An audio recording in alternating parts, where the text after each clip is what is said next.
Good afternoon. The October 3rd, 2024 regular board meeting of the City Colleges of Chicago is now called to order. Please join me in standing for the Pledge of Allegiance.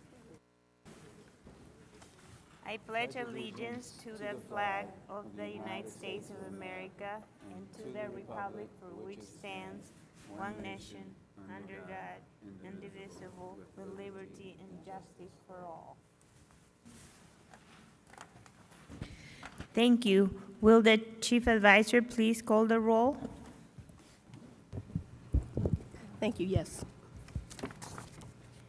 Chair Nukas, Here. Vice Chair Hatch, Here. Secretary Davis, Here. Trustee Swanson, Here. Trustee Hightower, Here. Trustee Sanchez, Here. Trustee Ramirez. Here. Let the record show that in accordance with the Illinois Public Community College Act and the Illinois Open Meetings Act, we have a quorum. Welcome to the CCC Board of Trustees regular board meeting for October 2024. I am very pleased to see everyone. Thank you, President Webb Walker, for hosting our meeting today and for that wonderful lunch. We feel very spoiled.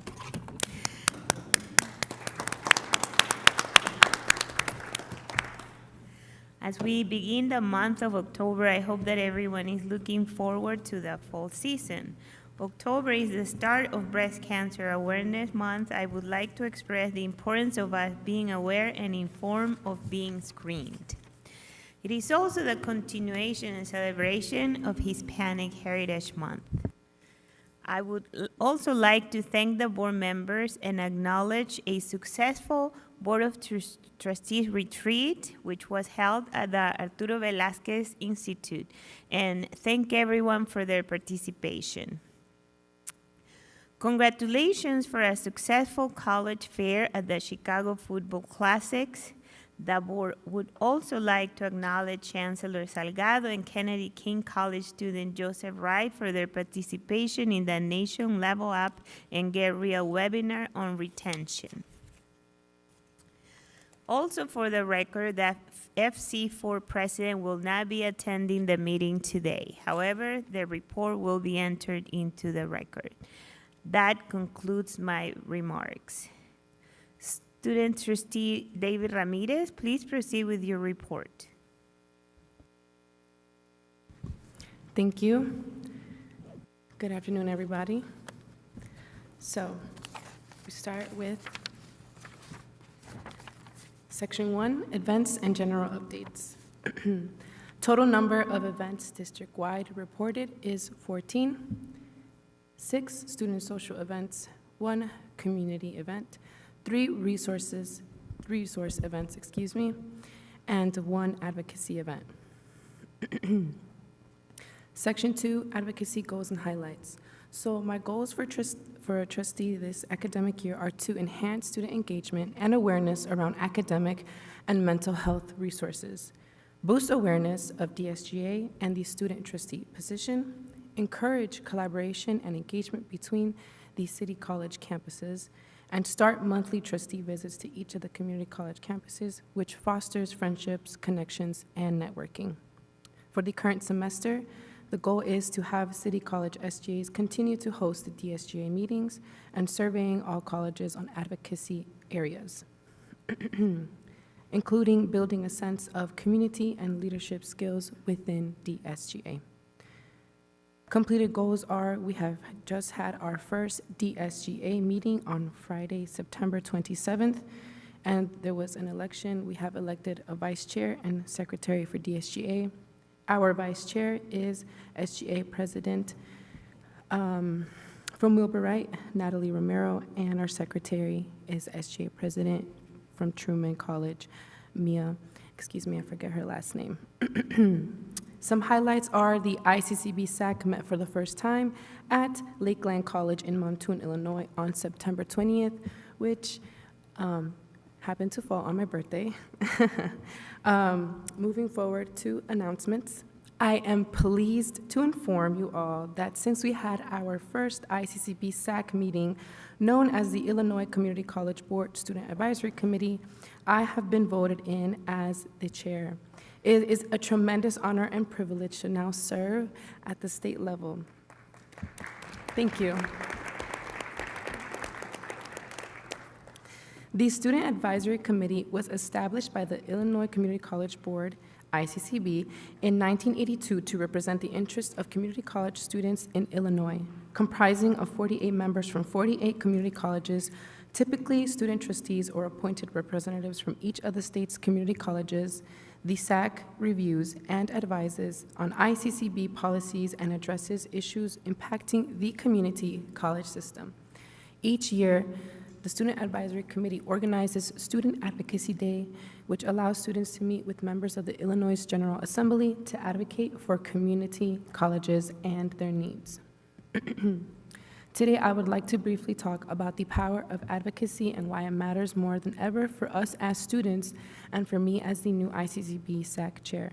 Advocacy is not just about voicing opinions. It's about standing up for ourselves and for those who may not have a voice. It's about creating change and making our collective needs heard. As students, we face unique challenges in our educational journey, whether it's access to resources, support for mental health, or policies that affect our learning environment. Our voices can drive meaningful change. Advocacy powers us to influence decisions that shape our lives and our future. When we advocate for ourselves and each other, we are not just fighting for today, we are paving the way for future generations. We have the power to create an inclusive, supportive, and thriving environment on each of our campuses. This is why advocacy is important. Thank you. Moving on to the campus reports, I will preface by stating that since we had our first DSGA, I do not have all the college's campus reports, so I apologize to the college presidents if your school is not represented in today's meeting. So we will start with,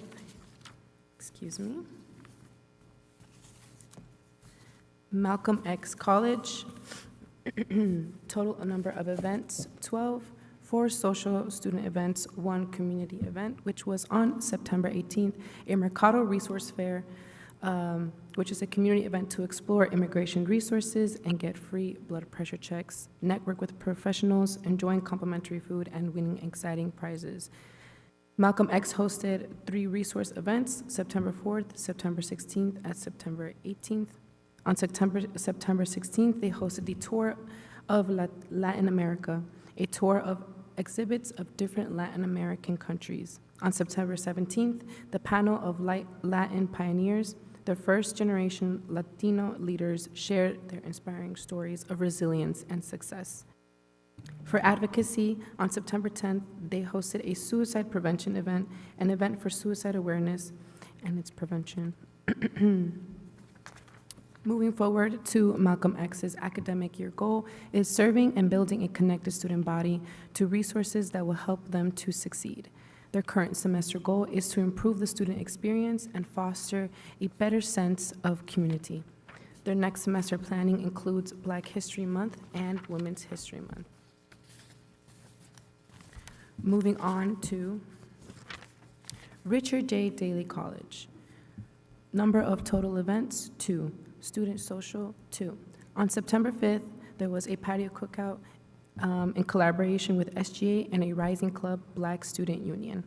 On September 25th through the 26th, SGA hosted club informational meetings.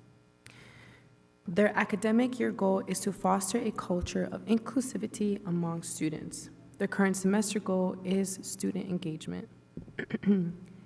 A highlight from Richard J. Daley is that SGA and PTK members volunteered at the Daily Food Market Pantry. Another would be the Make It Illinois press conference held at our MTech building with our Governor, J.B. Pritzker.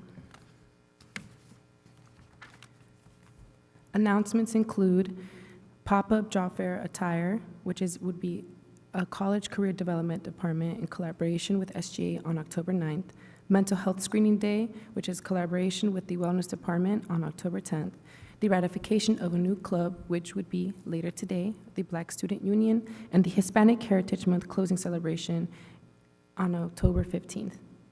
Collaboration with all student activities and civic engagement, hosting a forum called Know Before You Go to the Polls and How to Cast Your Vote Q&A. SGA collaboration with the Breast Cancer Awareness Month Committee and Phi Theta Kappa to present a wall of honor. To end Richard J. Daley's campus report, we end with a quote: "Education is the most powerful weapon which you can use to change the world," by Nelson Mandela. Now we move on to Wilbur Wright campus report. For Section 2, Advocacy Goals and Highlights, they aim to make clubs more self-sufficient by the end of the year by making resources more accessible and comprehensive. So far, they have ratified 18 clubs and developed and implemented a club buddy program to assist club officers, to help mend the relationships between SGA and clubs and help it be easier for clubs to fill out necessary forms and achieve certain expectations. They aim to create and maintain a robust Senate by properly training their Senate and creating a respectable group dynamic. Wilbur Wright has 12 senators now, with an overall goal to maintain 20 by the end of the year. Wilbur Wright has also implemented training for their senators so they know how to properly assist their clubs as club buddies. They aim to increase and improve Instagram presence show growth. In the last 2 months, Wilbur Wright has grown by 125 followers, and they have implemented ways to market their social media with flyers and different events. Continuing with an engaging campus, so far they have further expanded their way and that they market their Taco Tuesdays by encouraging senators to tell their friends and using artistic skills.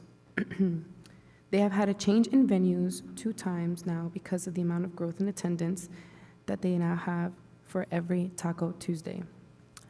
On landing day, they also introduced students to the Right Life, which is a website or app where they can hear about certain clubs and events happening at their school. Moving on to advocacy, Wilbur Wright has been participating in the All In to Vote Community College Concert Competition. They have been encouraging students to take the pledge to vote for this very important election year for every Taco Tuesday and in their Right Now emails.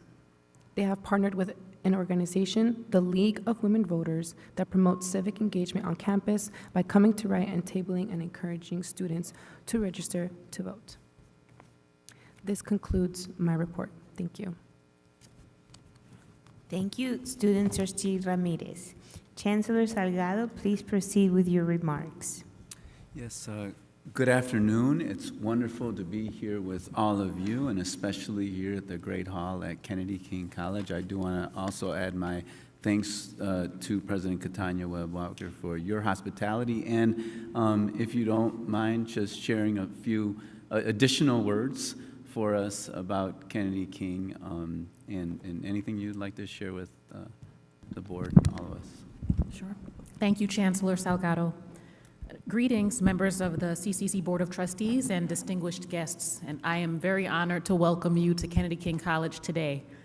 You are the very first to dine in the refreshed Sakia, our student-run fine dining restaurant.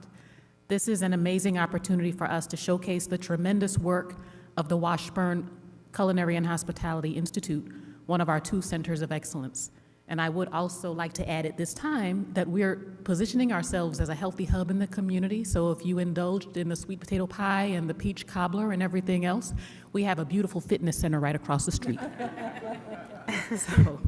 But here in the U building, you see a convergence of areas in which KKC excels. First, our academic programming. This building houses our culinary and hospitality programs, including bar management, which just launched this fall. It's also home to communications design, media communications, and radio broadcasting and production, for which WKKC, our college radio station right down the hall, offers a living laboratory for students' practical learning. The building also houses our enterprise operations. Our restaurant, our catering operation, our bakery and cafe are here to provide practical skills application for our students, but also to produce amazing food for purchase that competes with anything you will find in the Loop or downtown. It's also a hub for community engagement. The Center of Equity and Creative Arts, known as CECA, lives here in this building. CECA has facilitated a number of collaborations with industry and community partners, such as the recent filming of Forrest Whitaker's The Emperor of Ocean Park, performances by the Hyde Park School of Dance, Muntu Dance Company, and an upcoming performance collaboration with the Lyric Opera.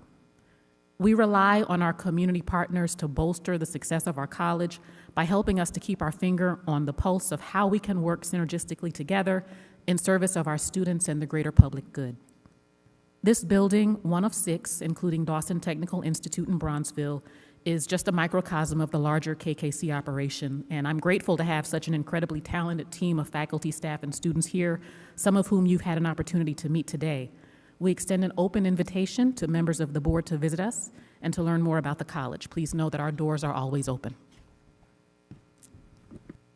Well, we are grateful to have you as the leader here at Kennedy King College, and thank you for your tremendous leadership for building a very strong team and making sure that the mission and vision of this great institution is very much alive in the work that we're doing directly with our students and our community and our employer partners. So appreciate you, President Webb Walker, and your hospitality. Speaking of women, this is Women in AI Month, and I just want to let you know I just came from a meeting with Amazon Web Services where we were able to share some of the work that we're doing in artificial intelligence and machine learning. Just wanted to share that. This is, AI is just one of many ways in which we're investing in high demand programs at the district. This is a key part of our strategy, is to find those high demand programs, make sure they're working well, and then scale them. And obviously in the vein of upward mobility, towards upward mobility. In that vein, I just want to make sure that everyone is aware that this morning we launched a new School of Engineering at City Colleges of Chicago. This is an expanded Engineering Access Alliance partnership that we have formed with the top-ranked University of Illinois at Urbana-Champaign's Granger School, Granger College of Engineering. And it was a wonderful event where we really solidified the strength of this partnership, and we announced the expansion of a program that Dr. Doris Espiritu has been leading at Wright College, an incredibly successful program that has gone from 25 students to over 600 students. I think we're at 650 students.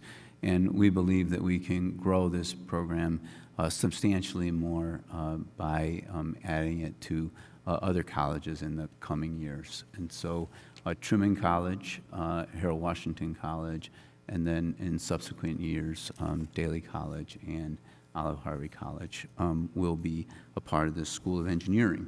And I do want to, make sure that I give thanks to Provost Potter, our Chief Academic Officer, and the work that you have been doing with Doris. And this is part of the spirit of collaboration that we have across the district.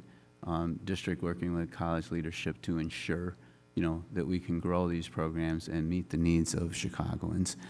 So in a few minutes, you will hear from Provost Potter and Dr. Espiritu about how we're going to build this model and what is, entailed within the School of Engineering. So I thank you both for your work on this. By the way, earlier this week, Wright College was recertified with the Seal of Excelencia. This is a recognition that goes far beyond enrollment in its support of students, including Latino students, Latinx students. The engineering program is a big reason why Wright College has this designation. We are, of course, in Hispanic Heritage Month as well. And so this is a wonderful way to celebrate Hispanic Heritage Month. I also want to point out that on Tuesday, Governor Pritzker visited Daly College. And while I was not there, I heard it was an incredible event. President Janowski, we marked the launch of the Make It in Illinois Manufacturing Marketing Campaign. And this has been a long time effort. As we know, manufacturing is an important industry, and yet not one that our young people and our adults, always see for what it is now. It's clean tech, right? And we are going to, working with several partners, have a marketing campaign where people get to understand and feel what it means to be part of manufacturing in, today's terms. And so this is a statewide effort, and rest assured, Daly College is right in the thick of it. I do want to recognize we are on the heels of a successful college fair, and I want to recognize the team and the presidents and trustees that showed up for the Chicago Football Classic. This is just one of many ways in which we're reaching out in order to grow enrollment. And so we just reached our enrollment date, which is the end of September, and we will have a more thorough enrollment report at the November meeting. This is customary for us because we're still gathering the data, and we're also awaiting data from other community colleges throughout the state that the ICCB produces, so that we can take a look at how we're doing in comparison to other districts. But what I can tell you today is that our preliminary data shows that we're up again this fall for both credit and adult education students. And so, and that's a enterprise-wide effort that involves everybody. And so to everybody that was involved in making sure that we work together in order to produce greater access and opportunity, we're deeply grateful. As I said before, this is Hispanic Heritage Month. We're in the thick of it right now. The Hispanic Association of Colleges and Universities just announced the second cohort of what they have is an Enlace mid-level leadership program. And I'm happy to say 2 City Colleges of Chicago employees were named to this leadership program. Tatiana M. Gallegos, Director of Manufacturing Grants at Richard J. Daly College, and Natalie Morales, Testing Coordinator at Wilbur Wright College. They will join 52 other leaders of Hispanic serving institutions across the country.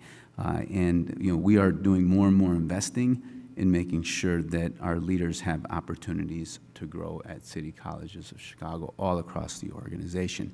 Congratulations also goes to David Ramirez.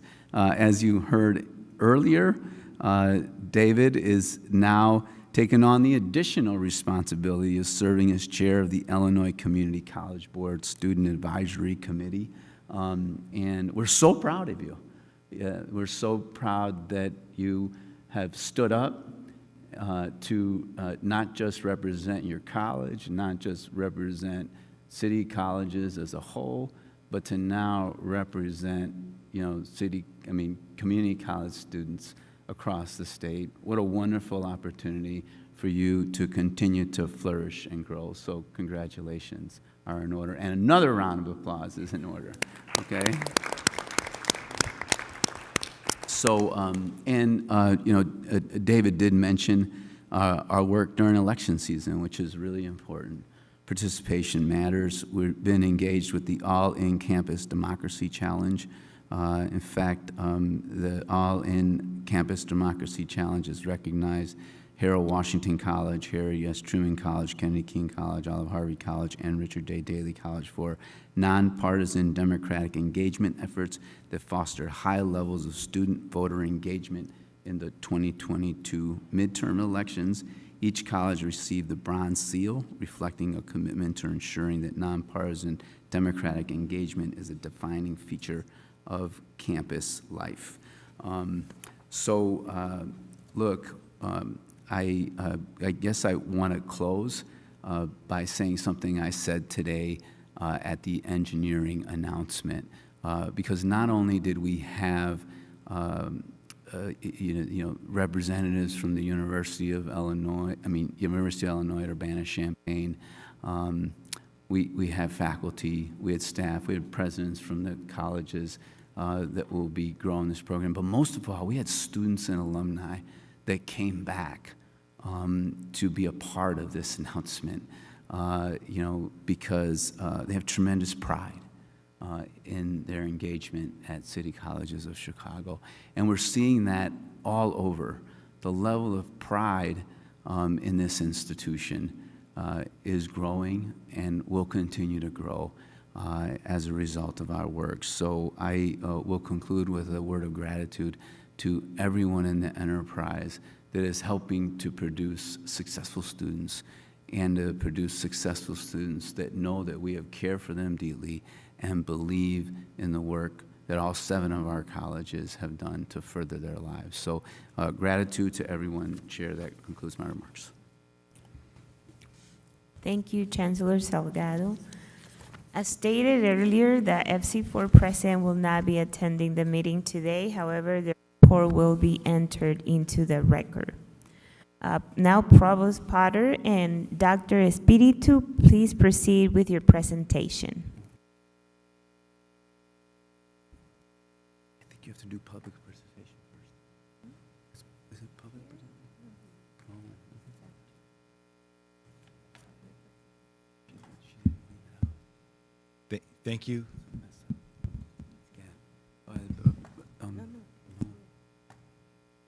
Testing? Okay. Thank you, Chair Nukas. As the Chancellor mentioned in his remarks, we were at Harold Washington College earlier this morning for an announcement of both the founding and launch of the City College's School of Engineering, which is taking the model at Wright College and extending it first to an additional 2 colleges. So we will be at 3 colleges by fall of 2025 with the School of Engineering, and then an additional 2 colleges on top of that for a total of 5 colleges by the fall of 2026. Coupled with that, an announcement about a transformational partnership with the UIUC Granger College of Engineering called Engineering Access Alliance. It's hard to overstate the importance of these developments.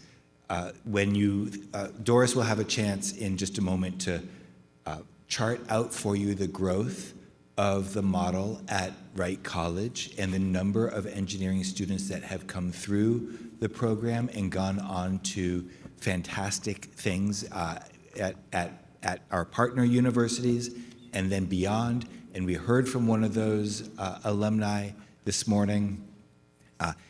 Think of that at additional sites throughout the district, scaled in order to continue to increase that capacity and accommodate even more students. And these are students who will be entering into the engineering field as engineers from all backgrounds and neighborhoods in Chicago. So the transformational impact of these developments, again, is hard to overstate. But look, I'm going to take a step back and introduce Doris to you, who's going to walk you through the presentation in just a moment, because I'm here to support, and I'm here to provide help and maybe a little guidance here and there, but mostly to support. What you're going to see in today's presentation is the child of Doris, but also a reflection of the vision of Chancellor Salgado. And the two of them together deserve significant credit for bringing to fruition what Doris is going to share with you today. And so I'm going to do that now and introduce to you Doris Espiritu, who is Senior Advisor and Dean of the Center of Excellence at Wright College. Thank you. Good afternoon, everyone, and thank you so much, Provost Potter, for that. I think I've been thanking everyone, and I'm not going to tell the story one more time on how we started the School of Engineering. I would invite everyone to watch our YouTube channel. I think I'm marketing here what happened this morning, but I'll just go on and where am I going to get the next slide? Here, okay. So I just want to show this slide to you that in 2018, I was actually standing in the board with a different board chair at the time to showcase one slide that actually delineates what the program that I was awarded by the National Science Foundation to grow. So if you're looking at the slide, and it's kind of hard to see, I just want to showcase that this was centered on Wright College. And if you're looking at the other end, it was supposed to be only Chicago public school students, high school, and they were partnering with different institutions. And I would like to showcase as well that on that particular slide that I presented, I promised the National Science Foundation 360 diverse students with one model that could I possibly replicate around city colleges of Chicago. And today, after my grant actually ended the other day, of September 30, so we're done. And one of the things that NSF, National Science Foundation, really want their grants to be is the replication, the institutionalization of the model. I promised them one model. I ended up 3 models. As you can see on the board, we have contextualized bridge, which is really making a huge impact on our students' preparation in math. We also had a holistic and programmatic approach that is the most important, I would say, in supporting students from making them feel they belong and that they can do engineering, because it's hard. Engineering is really difficult, it's stressful, but they have to understand that it is necessary. And then the last one that we developed is the multi-dimensional first-year experience. And all these papers are actually published based on our research. And out of those 3 models, we're able to reach some key milestones. So the first thing was really having the NSF grant in 2018 that I just presented to you. And we had 25 students at the time. But the 25 students actually came from a pilot that we started in 2015 with a partnership with the Granger College of Engineering. There's no intentionality on the partnership. We just partner. They accept our students if they want to. And then right now, we are going to introduce you something new. So in 2018, we had a grant. In 2019, we expanded our partnership not just to U of I, but to Illinois Tech for the Armour College of Engineering, and actually transfers way more than students than we transfer to the Granger College of Engineering. And in 2020, Wright College became the Center of Excellence for Engineering and Computer Science due to all the success that happens in this program. I'm going to jump directly to what is the contextualized bridge. I have a publication I can share if anyone is interested, but I would like you to bring your attention to the growth on the bridge. The bridge basically is for students who are underprepared in engineering. That means they don't have the math preparation yet.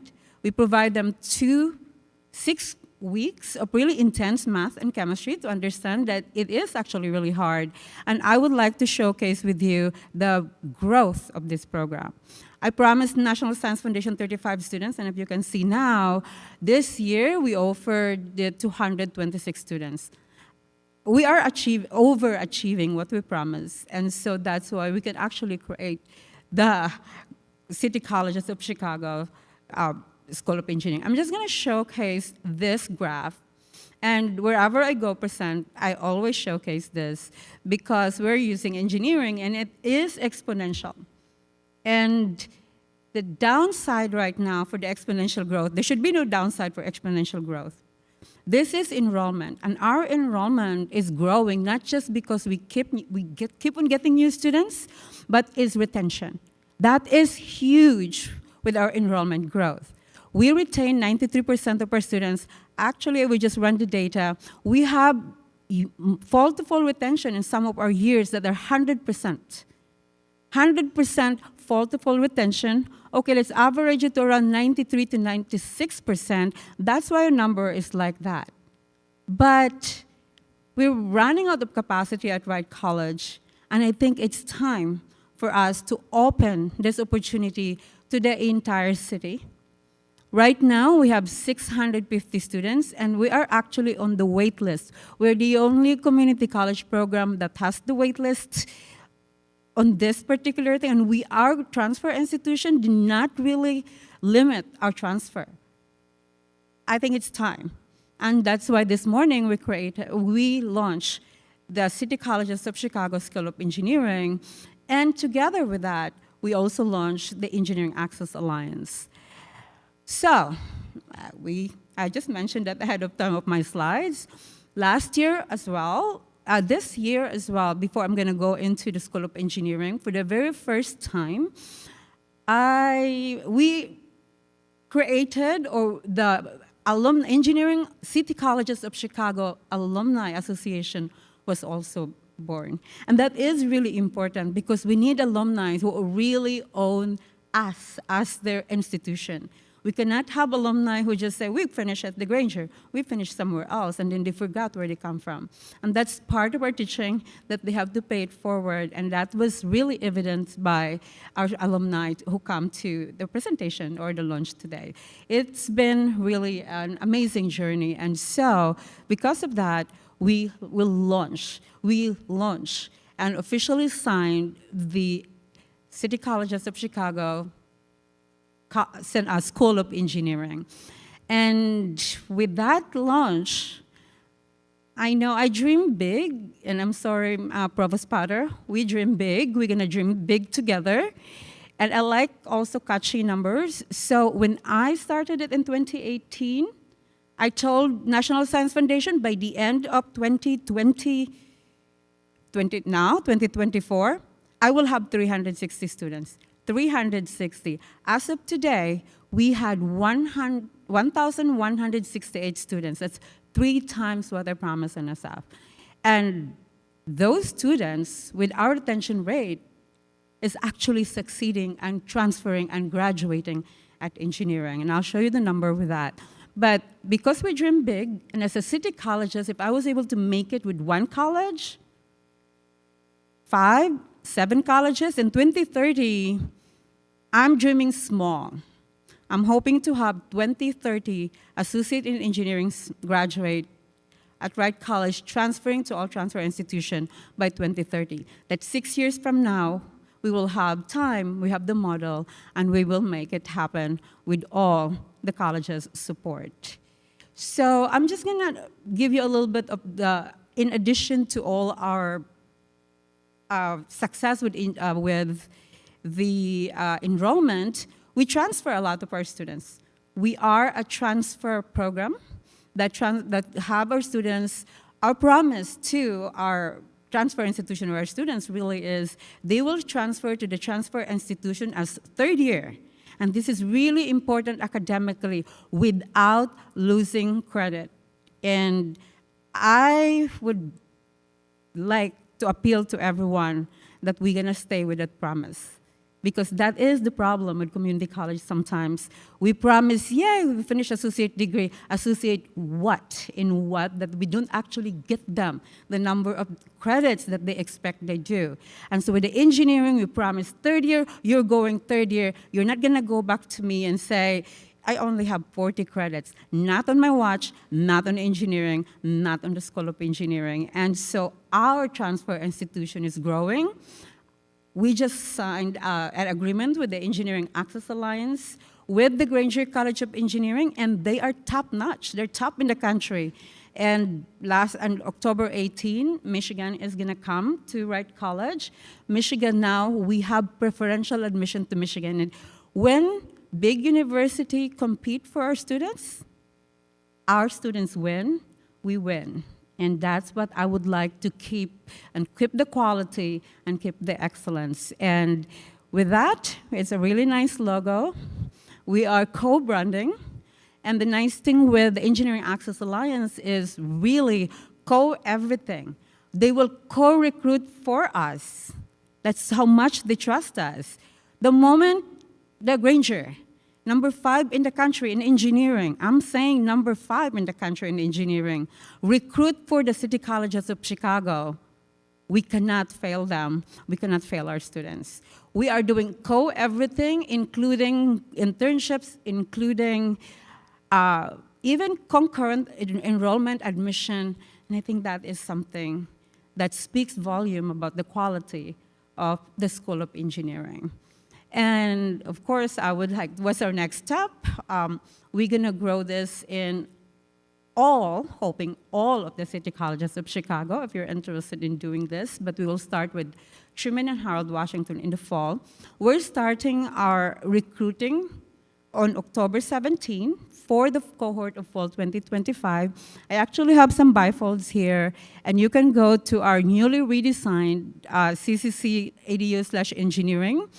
And honestly, I would say it is beautiful. Stunning website, beautiful website. So thank you so much, Marcom, for doing this and make it happen. And thank you so much for the opportunity to talk to you today. If you have questions, we will answer questions. I just want to say this is really phenomenal work.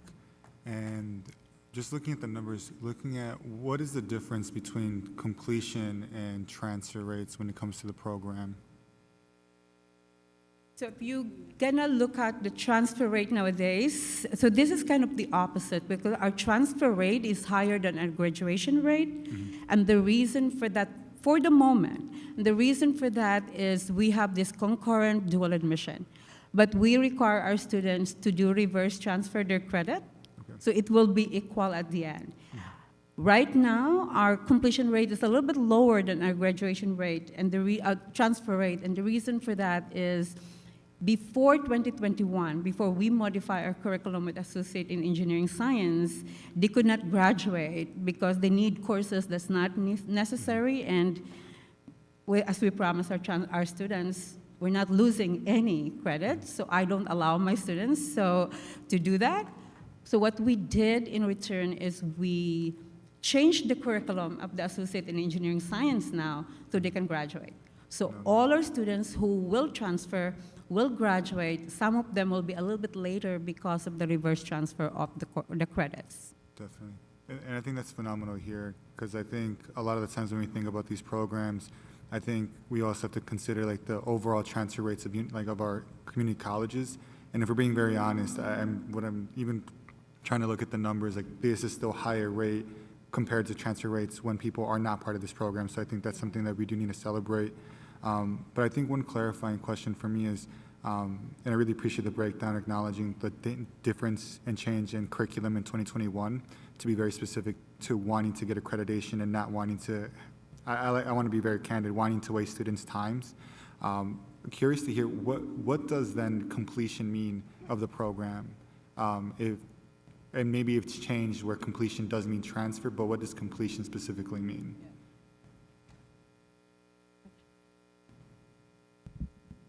Trustee Sanchez, completion means you've completed your associate's degree. Okay. And completing your associate's degree is an important milestone for students. It is not tied directly to transfer.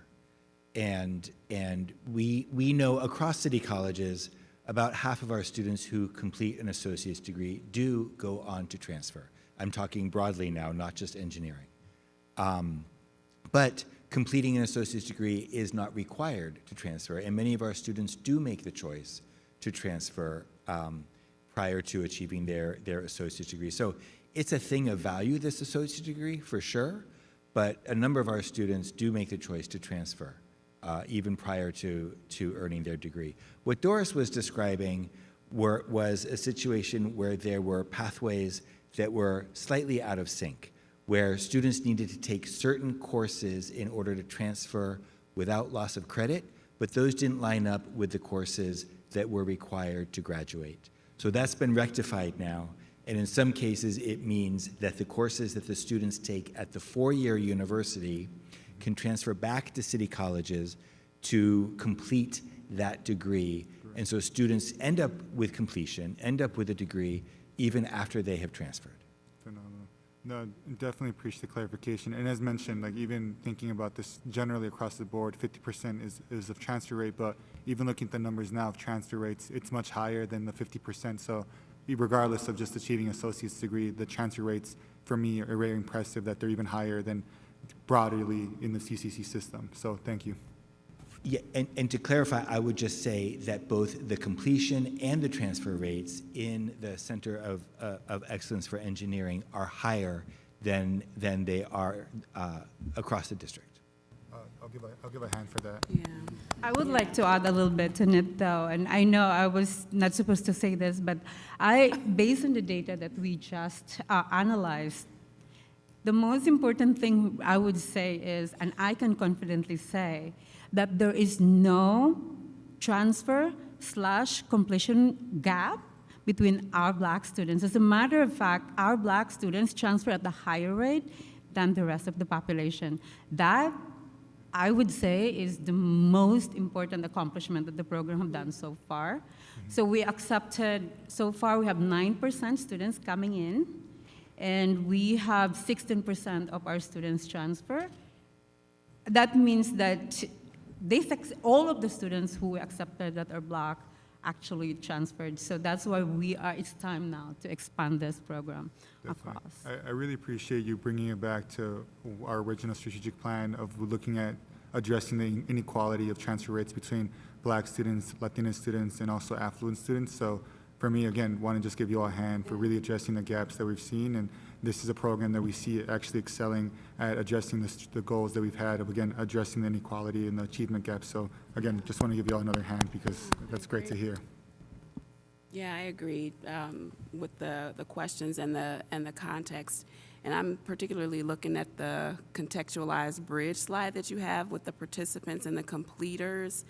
And I mean, this says here 431 participants and 410 completers. And so my question is, because it's hard to get people to stay in anything for a significant period of time, what's the secret sauce to that? Like, how would you describe how you've been able to achieve that?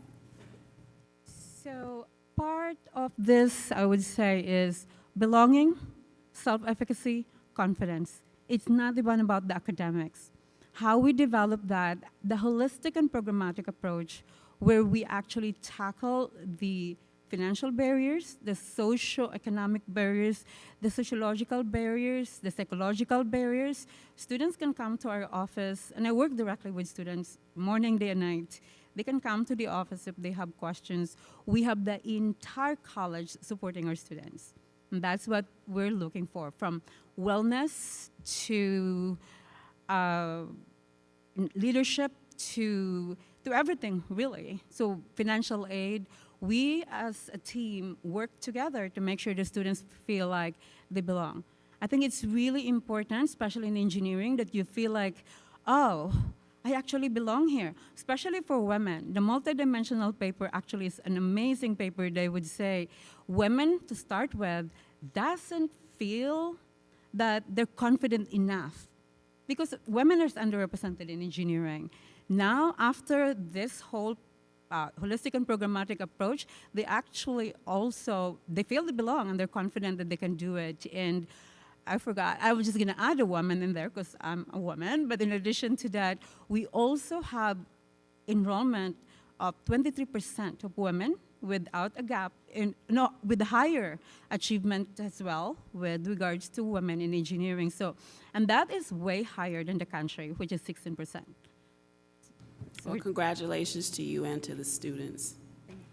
Trustee Hightower, I'd like to add just a personal experience in response to your question, because I was out, I don't think it was this, I think it was 2 summers ago, visiting students who were in the Bridge program. So these are students who are brand new to Wright College, not even actually yet matriculated as credit-bearing students. They're taking this non-credit experience in Bridge at Wright College as brand new students.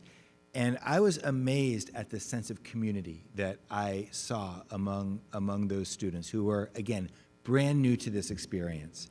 And they were actually joking and bragging and talking about how they were doing in ALEX. ALEX is this adaptive learning tool to help them master competencies in math. And you need to get to a certain score in ALEKS in order to start in calculus. And for a lot of students, this is daunting, this is not fun, this is just something that they have to get through. For these students, they were having fun doing it, and they were supporting each other and cheering each other on and comparing notes and actually excited to get into this tool on their computer and practice math. I had never seen anything like it. It was truly amazing.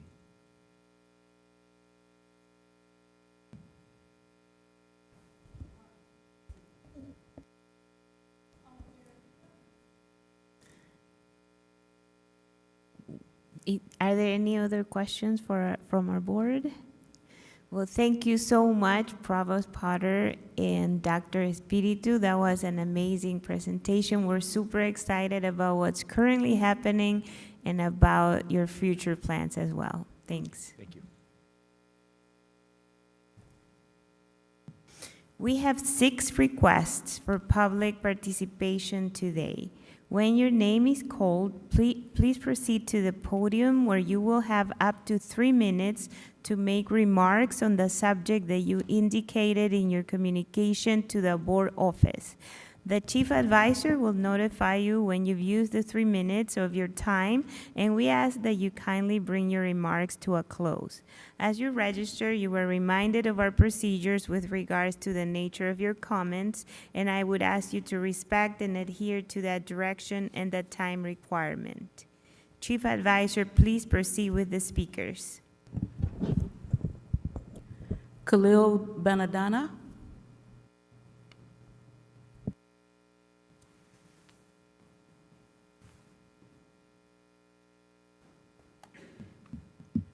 Good afternoon.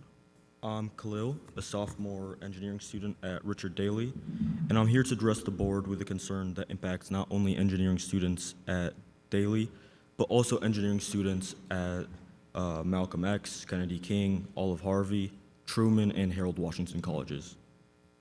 In 2019, Wilbur Wright College launched a guaranteed admission partnership with Illinois Tech, and since then with the University of Illinois at Urbana-Champaign. This partnership not only guarantees transfer for eligible students, but also includes significant financial support in the case of Illinois Tech, with a $30,000 annual scholarship and a discounted rate of $100 per credit hour on gateway courses at IIT prior to transfer. While this has certainly been a wonderful accomplishment and opportunity, it is limited to only students who have Wilbur Wright as their home campus. Earlier today, it was announced that the partnership with UIUC would extend to students at Truman and Harold Washington for the next cohort of CCC students, with a future at Daley and Olive Harvey. Again, this is most certainly a step forward, but access to this partnership is still restrictive and is primarily isolating our students living on the south side of Chicago. These colleges cater to some of the city's most underserved communities who would benefit greatly from having this door open for them. Countless of our brightest students have this life-changing opportunity taken away for reasons completely unknown for them. So I'm here to highlight how these agreements have impacted students of the South Side with hopes that future decisions are made through a lens of equity.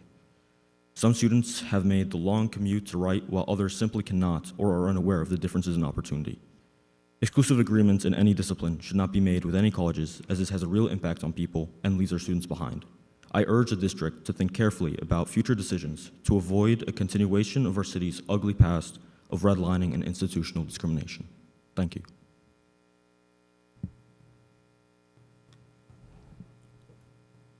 Randall Miller.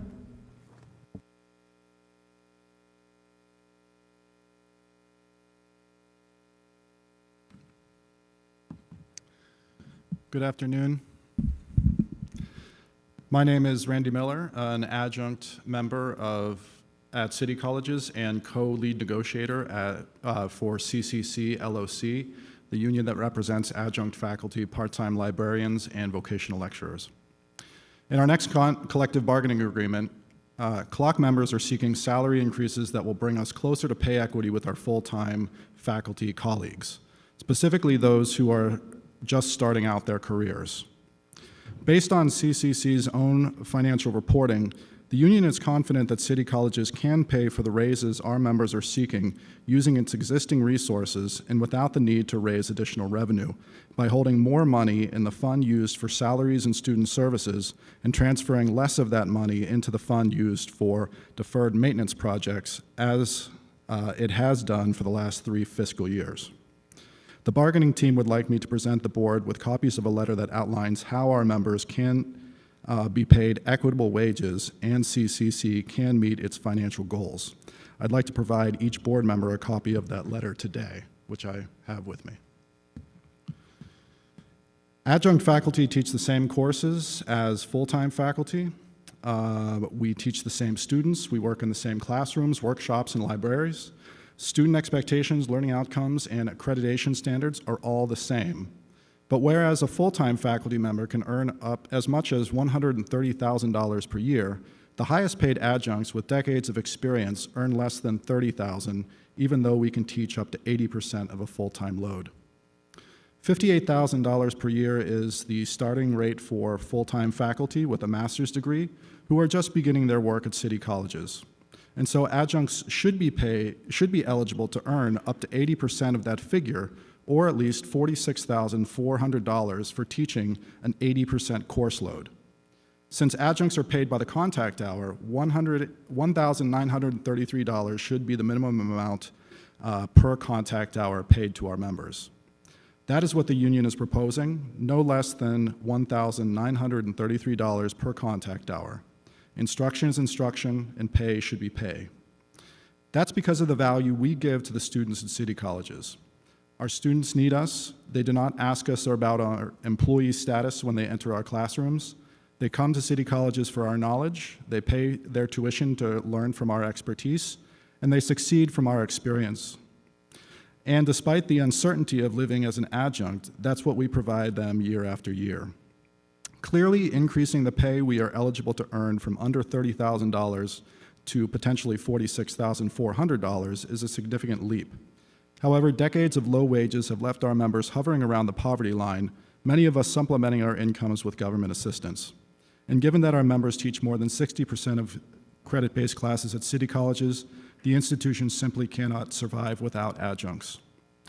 Should you have any questions, feel free to reach out to myself or my co-lead negotiator, Timmy Boyd Odom, who is also a co-signer on our letter. And I'd like to present that to you now, if possible.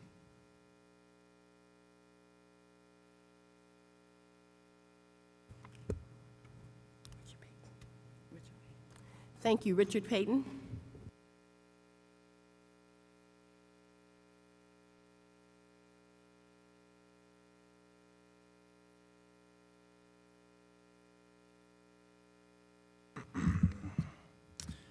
Good afternoon, Chancellor, board members, faculty, staff, guests, community members. I want to thank you for the opportunity to speak here today. I respectfully ask that you vote no on the resolution to not renew my contract after fall of 2024.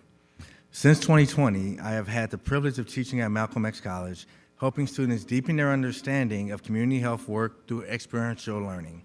I'm committed to the college's mission, both as an educator and as a public health advocate.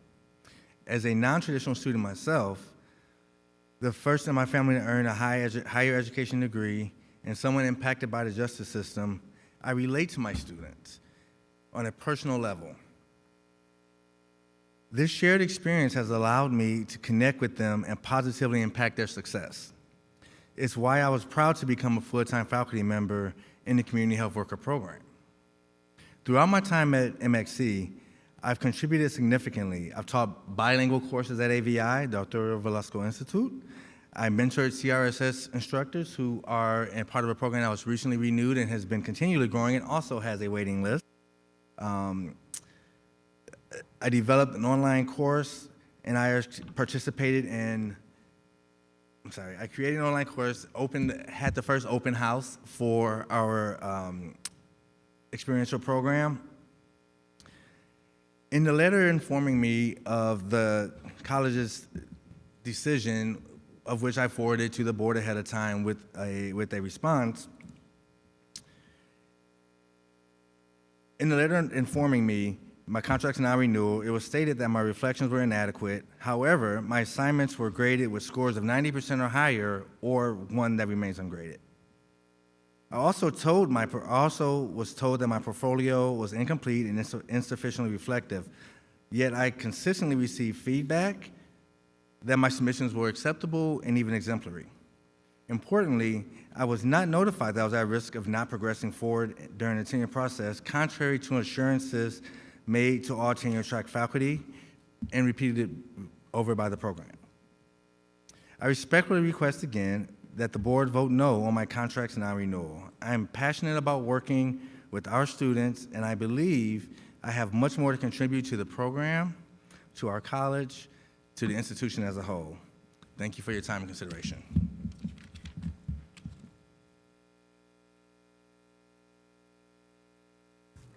Thank you. Tracy Clisby.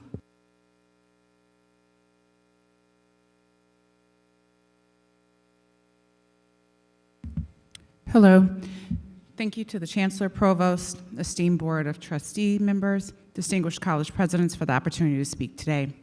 I am Dr. Tracy Clisby, tenured nursing faculty at Malcolm X, a board-certified nurse practitioner with full practice authority in the state of Illinois. I hold an MBA, and I am the current chair of the Malcolm X School of Nursing Admissions Committee. On behalf of the faculty at the Malcolm X College School of Nursing, I stand before you today to convey our deep concerns regarding several recent proposals submitted on behalf of our college by the district office.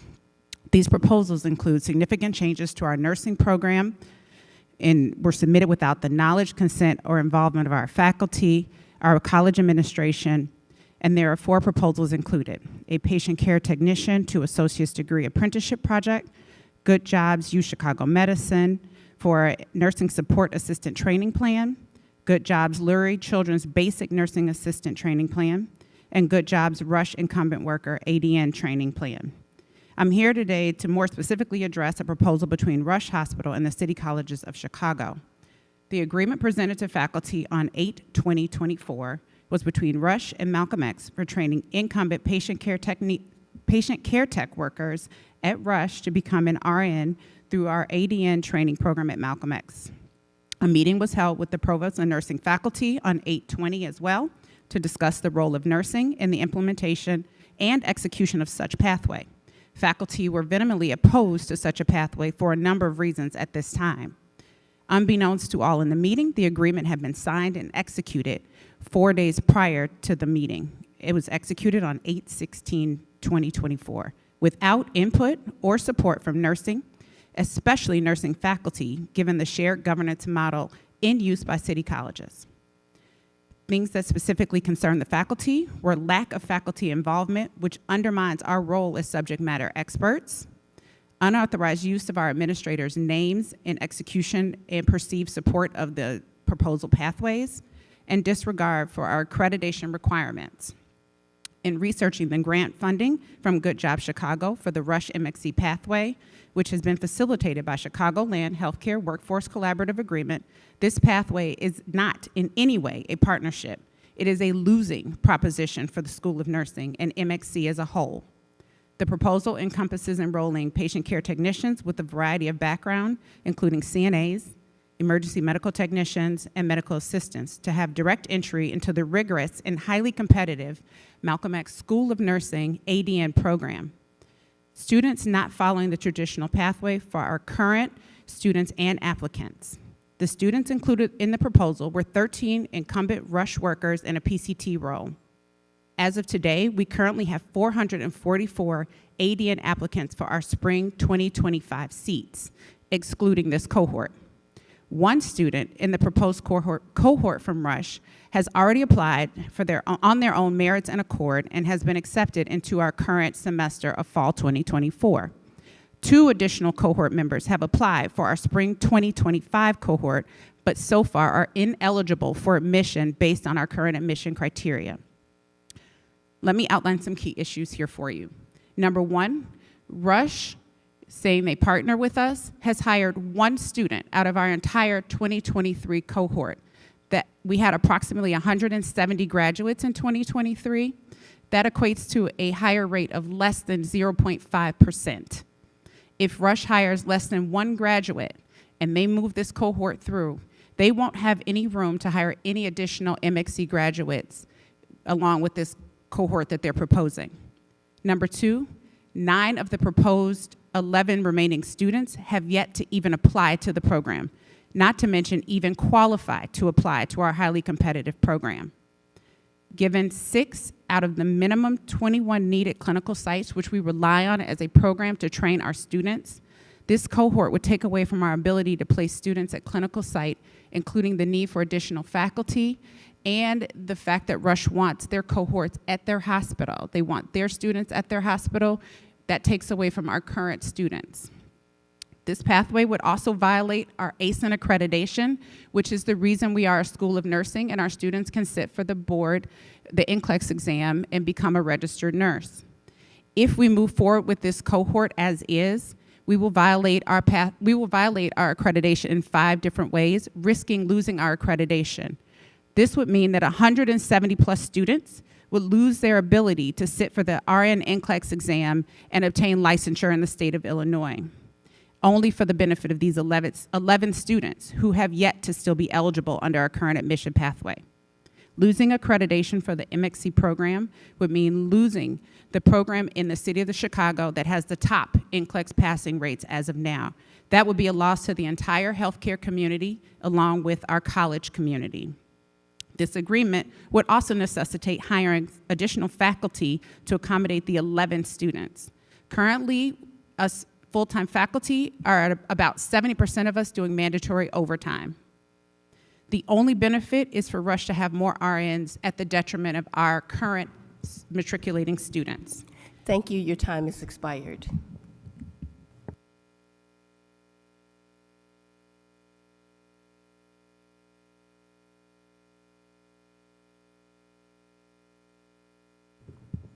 Christina Latner.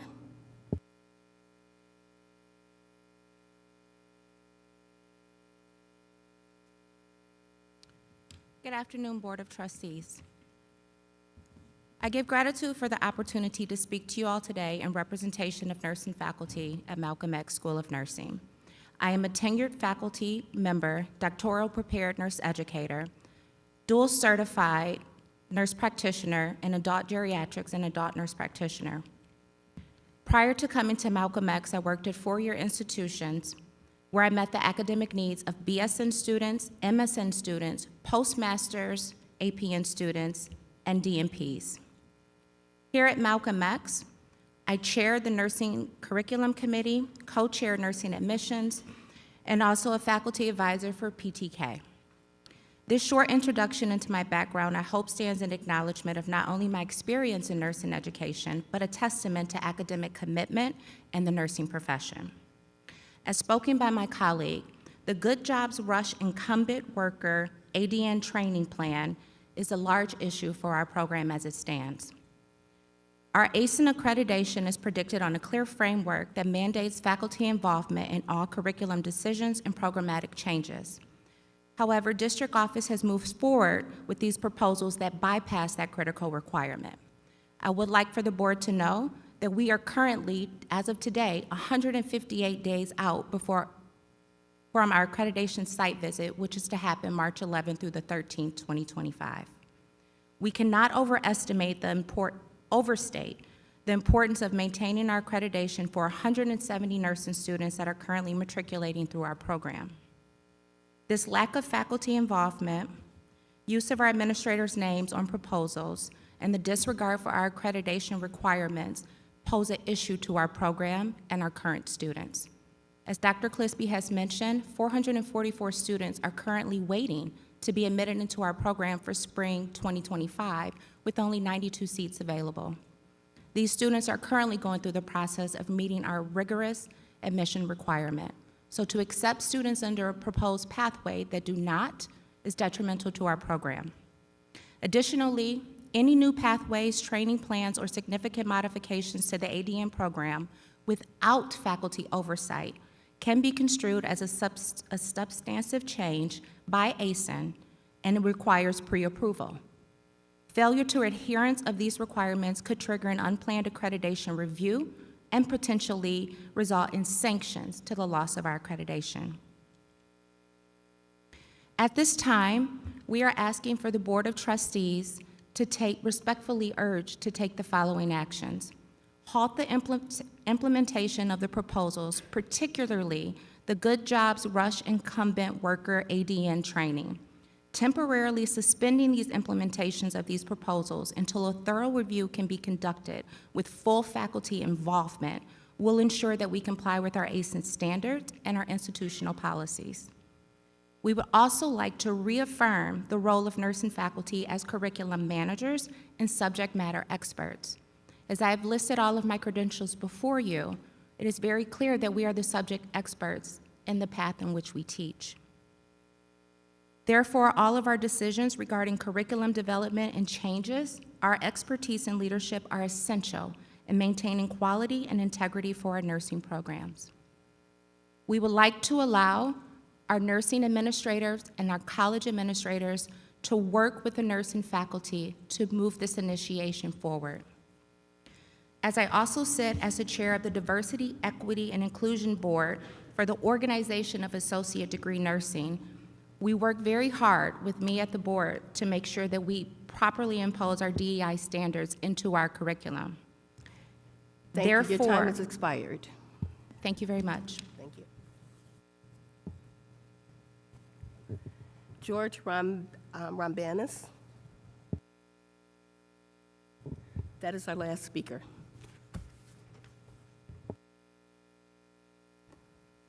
Thank you for your comments. Trustee Sanchez, please proceed with the committee report.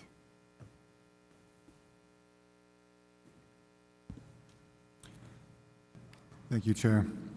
At the committee meeting today, we heard remarks from CFO Maribel Rodriguez regarding the budget. We also reviewed the minutes, resolutions, excluding Resolution 1.06, authorized settlement of litigation, which we reviewed and voted on after closed session, personnel report, resource development report, agreements, purchases, and legal invoices included on today's Finance Administrative Services agenda as part of the consent agenda to this October 3rd, 2024 regular board meeting. Chair Nucas, this concludes my report. Thank you, Trustee Sanchez. We will now proceed to consider the items on the October 3rd, 2024 consent agenda. This month, all items for board action are on the consent agenda, which is printed on the paper that can be picked up outside this room. I would note again for the record that these items were discussed in detail in the committee meeting preceding this board meeting, as noted during the committee report. Does any trustee have questions or comments on any of the items listed on the agenda or wish for separate action on any of these items? May I have a motion to approve the minutes, resolutions, excluding Resolution 1.06, authorized settlement of litigation, which will be voted on after closed session, personnel report, research development report, agreements, purchases, and legal invoices contained in the consent agenda and identified as part of the printed agenda on a single roll call vote? So moved. Second. Thank you. Will the chief advisor call the roll? Chair Nucas, Approved.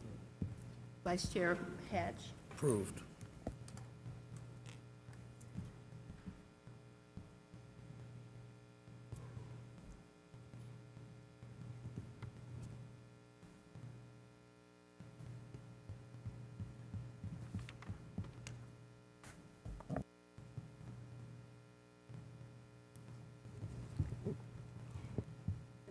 Secretary Davis, Approved.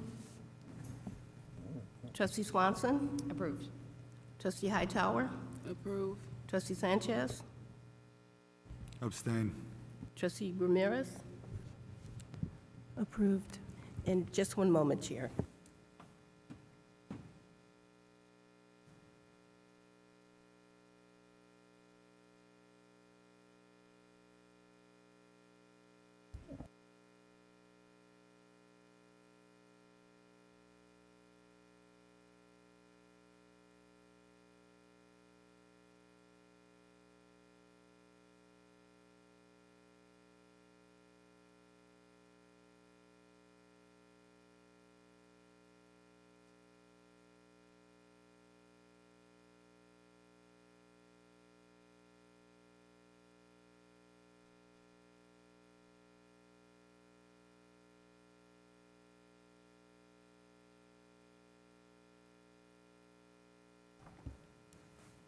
Let the record show that the minutes resolutions excluding Resolution 1.06 authorize settlement of litigation which will be voted on after closed session, personnel report, resource development report, agreements, purchases, and legal invoices included on the printed October 3rd, 2024 consent agenda have all been approved.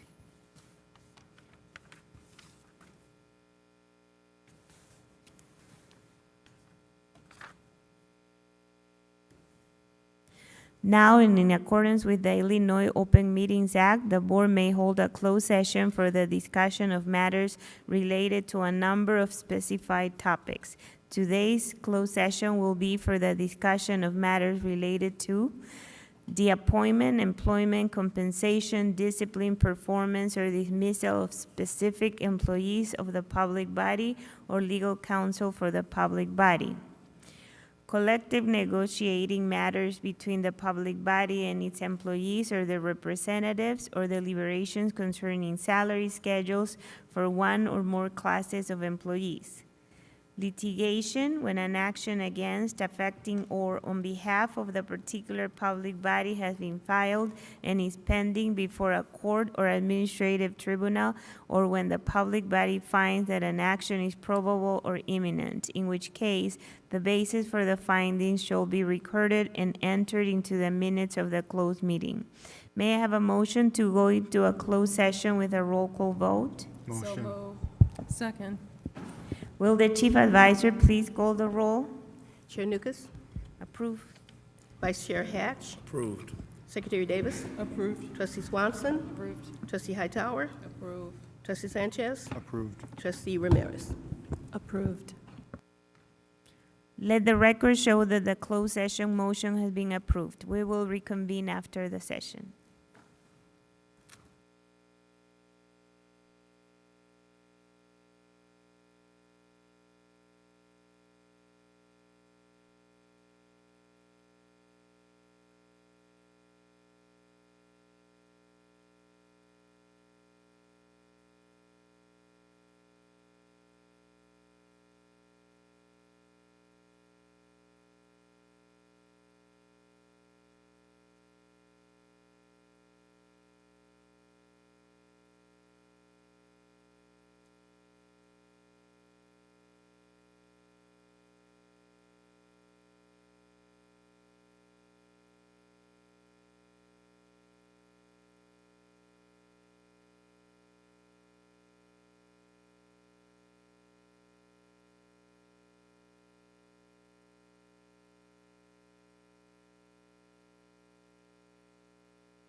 there's no one. Oh, thank God.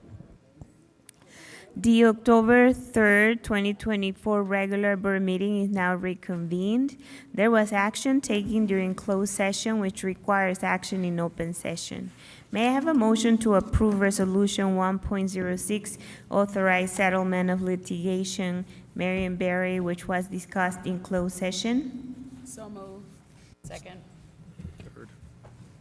Thank you. Will the chief advisor call the roll? Janukus? Yeah. Approved. Trustee Sanchez? Approved. Trustee Hightower? Approved. Trustee Hatch? Approved. Trustee Swanson? Approved. Trustee Davis? Approved. And Trustee Ramirez? Approved. Resolution 1.06, authorize settlement of litigation, Marion Berry, has been approved. Thank you all. There being no further business to come before the board, may I have a motion to adjourn? So moved. Second. All in favor? Aye. Opposed? Motion carried. We are adjourned.